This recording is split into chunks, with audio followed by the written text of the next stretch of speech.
ಪೂಜ್ಯಾಯ ರಾಘವೇಂದ್ರಾಯ ಸತ್ಯಧರ್ಮರತಾಯ ಚ ಭಜತಾಂ ಕಲ್ಪವೃಕ್ಷಾಯ ನಮತಾಂ ಕಾಮಧೇನುವೆ. ನನ್ನ ಸಮಸ್ತ ಗುರುಗಳಿಗೂ ಕೂಡ ವಂದನೆಗಳನ್ನ ಅರ್ಪಿಸ್ತಾ ಬಿಟ್ಸ್ ಆಫ್ ಇಂಡಿಯಾ ಕನ್ನಡ ಚಾನೆಲ್ನ ವೀಕ್ಷಕರೆಲ್ಲರಿಗೂ ವಿಭಾ ಶೆಟ್ಟಿ ಮಾಡುವ ನಮಸ್ಕಾರಗಳು. ದಿನಭವಿಷ್ಯ ಕಾರ್ಯಕ್ರಮಕ್ಕೆ ತಮಗೆಲ್ಲರಿಗೂ ಸ್ವಾಗತ. ಈ ದಿನ ಅಂದರೆ 6/9/2025 ಶನಿವಾರ. ಇವತ್ತಿನ ದಿನ ಧನಿಷ್ಠ ನಕ್ಷತ್ರವಿರಲಿದೆ. ಹಾಗಿದ್ರೆ ಬನ್ನಿ, ದ್ವಾದಶ ರಾಶಿಗಳ ಮೇಲೆ ಇವತ್ತಿನ ದಿವಸ ಏನೆಲ್ಲ ಫಲಾನುಫಲಗಳಿದೆ ಅನ್ನೋದನ್ನು ನೋಡೋಣ. ಮೇಷರಾಶಿಯವರಿಗೆ ಇವತ್ತಿನ ದಿವಸ ಸ್ವಲ್ಪ ಹಣಕಾಸಿನ ಮೇಲೆ ಒಂದು ಗಮನ ಇರುತ್ತೆ ಅಂತಲೇ ಹೇಳ್ಬೋದು.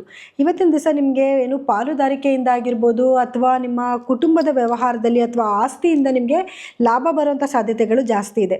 ಇವತ್ತಿನ ದಿವಸ ನೀವು ಸುಬ್ರಹ್ಮಣ್ಯ ಸ್ವಾಮಿಯ ಧ್ಯಾನ ಮಾಡೋದ್ರಿಂದ ಅಥವಾ ದೇವಸ್ಥಾನಕ್ಕೆ ಹೋಗಿ ಬರೋದ್ರಿಂದ ಕೂಡ ಇವತ್ತಿನ ದಿವಸ ನಿಮಗೆ ಉತ್ತಮವಾಗುತ್ತೆ.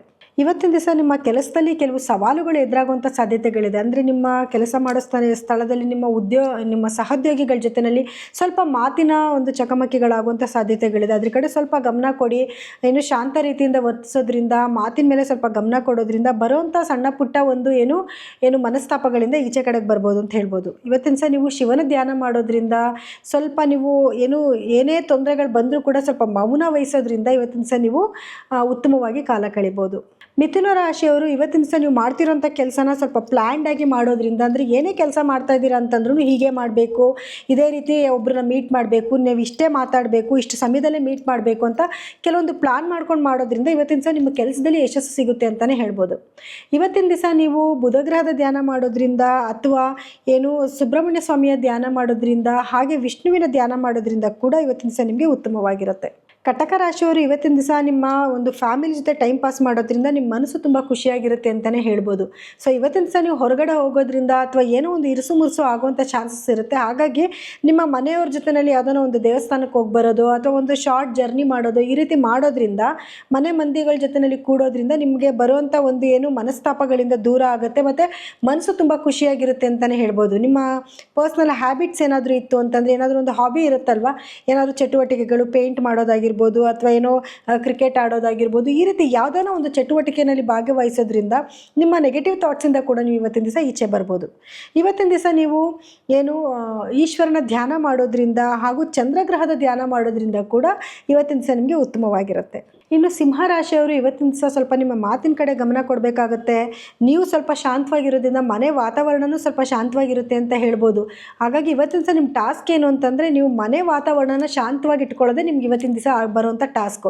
ಏನೇ ನಿಮ್ಮ ಎದುರುಗಡೆ ನಿಂತಿರೋರು ಮಾತಾಡಿದ್ರು ಕೂಡ ನೀವು ಇವತ್ತು ಮೌನ ವಹಿಸೋದ್ರಿಂದ ಇವತ್ತಿನ ದಿವಸ ನಿಮಗೆ ಬರುವಂಥ ಒಂದು ತೊಂದರೆಗಳಿಂದ ನೀವು ಪಾರಾಗ್ಬೋದು ಅಂತಲೇ ಹೇಳ್ಬೋದು.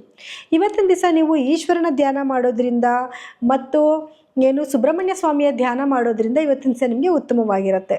ಇನ್ನು ಕನ್ಯಾ ರಾಶಿಯವರಿಗೆ ಇವತ್ತಿನ ದಿವಸ ನಿಮಗೆ ಬೇಡದೇ ಇರುವಂಥ ಒಂದು ಚರ್ಚೆನಲ್ಲಿ ಭಾಗವಹಿಸ್ತಾ ಇರೋದು ಒಳ್ಳೆಯದು. ಯಾಕಂದರೆ ವಿನಾಕಾರಣ ನಿಮಗೆ ಆ ಮಾತುಕತೆನೇ ಬೇಡವಾಗಿರುತ್ತೆ. ಸುಮ್ಮನೆ ಕರೆದು ನಿಮಗೆ ಮಾತಿನ ಮಧ್ಯದಲ್ಲಿ ಕೂರಿಸ್ಕೊಂಡು ಮಾತಾಡಿ ನೀವೇ ಅದಕ್ಕೆ ತಪ್ಪಿತಸ್ತ್ರ ಆಗುವಂಥ ಸಾಧ್ಯತೆ ಜಾಸ್ತಿ ಇದೆ. ಹಾಗಾಗಿ ಇವತ್ತಿನ ದಿವಸ ಯಾರಾದರೂ ಎಲ್ಲಾದರೂ ಕರೆದು ಏನಾದರೂ ಮಾತಿನ ಮಧ್ಯದಲ್ಲಿ ನಿಮ್ಮನ್ನು ಸಿಗಾಕಿಸ್ತಾರೆ ಅಂದರೆ ಆ ಒಂದು ಗೋಜಲಿಗೆ ನೀವು ಹೋಗಲೇಬೇಡಿ ಅಂತಲೇ ಹೇಳ್ತೀನಿ.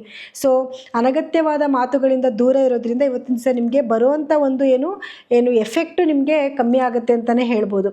ಇವತ್ತಿನ ದಿವಸ ನೀವು ಈಶ್ವರನ ಧ್ಯಾನ ಮಾಡೋದ್ರಿಂದ ಹಾಗೆ ಬಿಳಿಯ ಬಣ್ಣ ಧರಿಸೋದ್ರಿಂದ, ಬಿಳಿ ಬಣ್ಣದ ಸಿಹಿನ ದಾನ ಮಾಡೋದ್ರಿಂದ ಇವತ್ತಿನ ದಿವಸ ನಿಮಗೆ ಉತ್ತಮವಾಗಿರುತ್ತೆ.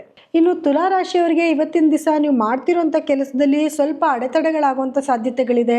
ಬರಬೇಕಾಗಿರೋ ಹಣದಲ್ಲಿ ಸ್ವಲ್ಪ ಒಂದು ತೊಂದರೆಗಳಾಗುವಂಥ ಸಾಧ್ಯತೆಗಳಿದೆ. ನೀವೇನೋ ಎಕ್ಸ್ಪೆಕ್ಟೇಷನ್ ಮಾಡಿರ್ತೀರ, ಇವತ್ತಿನ ದಿವಸ ನನಗೇನೋ ಇಷ್ಟು ಲಾಭ ಬರ್ತಾ ಇದೆ ಅಂತ. ಆ ಎಕ್ಸ್ಪೆಕ್ಟೇಷನ್ ನಿಮಗೆ ಸಿಗದೇ ಇರೋವಂಥ ದಿನ ಇವತ್ತಾಗಿರ್ಬೋದು. ಅಂದರೆ ನೀವು ಅಂದ್ಕೊಂಡಿರೋದೇ ಒಂದಾಗಿರುತ್ತೆ, ನಿಮ್ಮ ಕೈಗೆ ಬಂದು ಸೇರ್ತಿರೋದೇ ಒಂದಾಗಿರುತ್ತೆ. ಹಾಗಾಗಿ ಸ್ವಲ್ಪ ನಿಮಗೆ ಮಾನಸಿಕವಾಗಿ ಸ್ವಲ್ಪ ಆಲೋಚನೆ ಮಾಡುವಂಥ ಒಂದು ಸಂದರ್ಭ ಬರ್ಬೋದು. ಹಾಗಾಗಿ ಸ್ವಲ್ಪ ಇವತ್ತಿನ ದಿವಸ ಮೆಡಿಟೇಷನ್ ಮಾಡೋದಾಗಲಿ, ಯಾವುದಕ್ಕೂ ಧೃತಿ ಕೆಡಬೇಡಿ. ಇವತ್ತು ಟೈಮ್ ಚೆನ್ನಾಗಿಲ್ಲ ಅಂತಂದರೆ ನಾಳೆ ಚೆನ್ನಾಗಿರುತ್ತೆ ಅಲ್ವಾ, ಹಾಗಂತ ನೀವು ಪಾಸಿಟಿವ್ ಆಗಿ ಯೋಚನೆ ಮಾಡ್ತಾ ಇವತ್ತಿನ ದಿವಸ ಮುನ್ನುಗ್ಗೋದು ಒಳ್ಳೆಯದು. ಇವತ್ತಿನ ದಿವಸ ನೀವೇನು ಮಾಡಬೇಕು ಅಂತಂದರೆ, ಸುಬ್ರಹ್ಮಣ್ಯ ಸ್ವಾಮಿಯ ಧ್ಯಾನ ಮಾಡೋದ್ರಿಂದ ಹಾಗೆಯೇ ಲಕ್ಷ್ಮೀ ದೇವಿಯ ಆರಾಧನೆ ಮಾಡೋದ್ರಿಂದ ಕೂಡ ಬರುವಂಥ ಒಂದು ನೆಗೆಟಿವಿಟಿನ ಸ್ವಲ್ಪನಾದರೂ ಕಂಟ್ರೋಲ್ ಮಾಡ್ಬೋದು. ಇನ್ನು ವೃಶ್ಚಿಕ ರಾಶಿಯವರಿಗೆ ಇವತ್ತಿನ ದಿವಸ ಏನೋ ಒಂದು ನಿಮ್ಮ ಜೀವನದಲ್ಲಿ ಚೇಂಜಸ್ ಆಗೋ ದಿನ ಅಂತಲೇ ಹೇಳ್ಬೋದು. ಹೊಸ ಒಂದು ಬದಲಾವಣೆಗಳಾಗುವಂಥ ಸಾಧ್ಯತೆಗಳಿದೆ. ಅದನ್ನು ನೀವು ಸ್ವೀಕಾರ ಮಾಡಬೇಕಾಗುತ್ತೆ ಮತ್ತು ನಿಮ್ಮ ಜೀವನಕ್ಕೆ ಅದನ್ನು ಅಳವಡಿಸ್ಕೊಳ್ಬೇಕಾಗಿ ಬರುತ್ತೆ. ಸೊ ಅದರಿಂದ ನಿಮ್ಗೊಂದು ಒಳ್ಳೆ ಲಾಭ ಸಿಗುತ್ತೆ ಅಂತಲೇ ಹೇಳ್ಬೋದು. ಇವತ್ತಿನ ದಿವಸ ನೀವೇನು ಪರಿಹಾರ ಮಾಡ್ಕೊಬೇಕು ಅಂತಂದರೆ, ಸುಬ್ರಹ್ಮಣ್ಯ ಸ್ವಾಮಿಯ ಧ್ಯಾನ ಮಾಡೋದ್ರಿಂದ ಹಾಗೆ ಲಕ್ಷ್ಮೀ ದೇವಿಯ ಆರಾಧನೆ ಮಾಡೋದ್ರಿಂದ ಇವತ್ತಿನ ದಿವಸ ನಿಮಗೆ ಉತ್ತಮವಾಗಿರುತ್ತೆ. ಧನುರಾಶಿಯವರು ಇವತ್ತಿನ ದಿವಸ ನಿಮಗೆ ಬರುವಂಥ ಕೆಲವೊಂದು ನೆಗೆಟಿವ್ ಥಾಟ್ಸಿಂದ ದೂರ ಇರಬೇಕಾಗಿ ಬರುತ್ತೆ. ಏನೋ ಒಂದು ನೆಗೆಟಿವ್ ಥಾಟ್ಸ್ ನಿಮ್ಮನ್ನು ಕಾಡಕ್ಕೆ ಸ್ಟಾರ್ಟ್ ಮಾಡುತ್ತೆ. ಅದರಿಂದ ನಿಮಗೆ ಮಾನಸಿಕವಾಗಿ ಒಂದು ಸ್ವಲ್ಪ ಧೃತಿಗೆಡುವಂಥ ಸಾಧ್ಯತೆಗಳಿದೆ. ಹಾಗಾಗಿ ಯಾವುದೇ ನೆಗೆಟಿವಿಟಿನ ಯೋಚನೆ ಮಾಡ್ದಿರ ಎಲ್ಲ ಕೆಲಸಗಳಲ್ಲೂ ಪಾಸಿಟಿವ್ ಯೋಚನೆ ಮಾಡಿ. ಅಂದರೆ ಪಾಸಿಟಿವ್ ನೆಗೆಟಿವ್ ಎರಡೂ ಇರುತ್ತೆ. ಪಾಸಿಟಿವ್ನ ಜಾಸ್ತಿ ಯೋಚನೆ ಮಾಡೋದ್ರಿಂದ ನಿಮಗೆ ಬರುವಂಥ ಒಂದು ಸಂಕಷ್ಟದಿಂದ ನೀವು ದೂರ ಆಗ್ಬೋದು. ನಾವೆಷ್ಟು ಪಾಸಿಟಿವ್ ಆಗಿ ಯೋಚನೆ ಮಾಡ್ತೀವೋ ನಮ್ಮ ಕೆಲಸಗಳಲ್ಲೂ ಕೂಡ ಅಷ್ಟೇ ಪಾಸಿಟಿವಿಟಿ ಬರುತ್ತೆ. ಹಾಗಾಗಿ ಪಾಸಿಟಿವ್ ಆಗಿ ಯೋಚನೆ ಮಾಡಿ ಮತ್ತು ಧ್ಯಾನ ಮಾಡಿ. ಹಾಗೆ ಇವತ್ತಿನ ದಿವಸ ನೀವೇನು ಪರಿಹಾರ ಮಾಡ್ಕೊಬೇಕು ಅಂತಂದರೆ, ನಿಮ್ಮ ಮನೆಯಲ್ಲಿರುವಂಥ ದೊಡ್ಡವರ ಆಶೀರ್ವಾದ ತಗೊಳ್ಳಿ ಅಥವಾ ಗುರುಗಳ ದೇವಸ್ಥಾನಕ್ಕೆ ಹೋಗಿ ನೀವೊಂದು ಧ್ಯಾನ ಮಾಡ್ಕೊಂಡು ಬರೋದ್ರಿಂದ ಇವತ್ತಿನ ದಿವಸ ನಿಮಗೆ ಒಂದು ಬರುವಂಥ ನೆಗೆಟಿವ್ ಥಾಟ್ಸಿಂದ ಸ್ವಲ್ಪ ನೀವು ಈಚೆ ಬರ್ಬೋದು. ಇನ್ನು ಮಕರ ರಾಶಿಯವರು ಇವತ್ತಿನ ದಿವಸ ನಿಮ್ಮ ಸುತ್ತಮುತ್ತಲಿನ ವಾತಾವರಣ ನೀವು ಚೆನ್ನಾಗಿ ಇಟ್ಕೋಬೇಕಾಗುತ್ತೆ. ಅಂದರೆ ನಿಮ್ಮ ಸುತ್ತಮುತ್ತ ಇರುವಂಥ ಫ್ರೆಂಡ್ಸ್ ಆಗಿರ್ಬೋದು, ನೈಬರ್ಸ್ ಆಗಿರ್ಬೋದು, ಅವ್ರ ಜೊತೆ ಪ್ರೀತಿ ವಿಶ್ವಾಸದಿಂದ ಮಾತಾಡೋದ್ರಿಂದ, ಇವಾಗ ಅವ್ರು ಏನೋ ಹೇಳ್ತಾರೆ ನೀವು ದಿಢೀರಂತ ಏನು ಸಿಡುಕಿ ಮಾತಾಡ್ಬಿಡೋದು, ಈ ರೀತಿ ಮಾಡ್ಕೊಳ್ಳೋದ್ರಿಂದ ನಾಳೆ ದಿನ ನಿಮಗೆ ಅದೇ ಜಾಗದಲ್ಲಿ ಓಡಾಡೋಕ್ಕೆ ನಿಮಗೆ ಕಷ್ಟ ಆಗುತ್ತೆ. ಹಾಗಾಗಿ ಏನೇ ಸವಾಲುಗಳು ಬಂದರೂ ಕೂಡ, ಏನೇ ಒಂದು ಯಾರಾದರೂ ನಿಮ್ಮ ಹತ್ರ ಬಂದು ರ್ಯಾಶಾಗಿ ಮಾತಾಡಿದ್ರು ಕೂಡ ನೀವೇ ಸ್ವಲ್ಪ ಶಾಂತ ರೀತಿಯಿಂದ ವರ್ತಿಸಿ ಇವತ್ತಿನ ದಿವಸನ ತಳ್ಳೋದ್ರಿಂದ ನಿಮಗೆ ಒಂದು ಸ್ವಲ್ಪ ಬರುವಂಥ ಒಂದು ಬ್ಯಾಡ್ ಇಂಪ್ಯಾಕ್ಟ್ ನೀವು ಒಂಚೂರು ಈಚೆ ಕಡೆಗೆ ಬರ್ಬೋದು.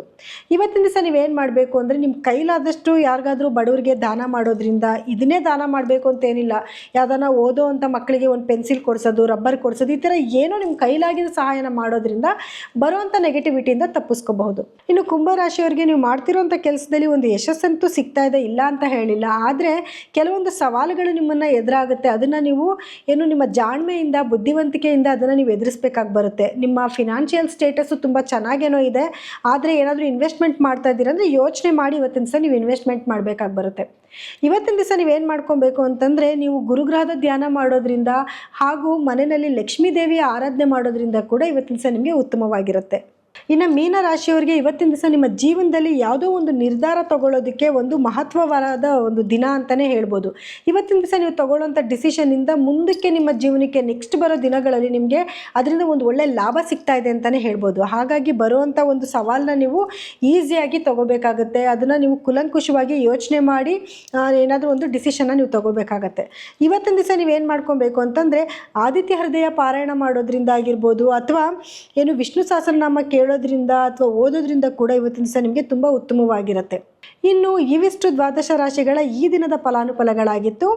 ಇನ್ನು ಕಾರ್ಯಕ್ರಮ ಮುಗಿಸುವಂಥ ಸಮಯ ಇದಾಗಿದೆ. ನಾಳಿನ ದಿನಭವಿಷ್ಯ ಕಾರ್ಯಕ್ರಮದಲ್ಲಿ ಮತ್ತೆ ಭೇಟಿಯಾಗೋಣ. ಧನ್ಯವಾದಗಳು.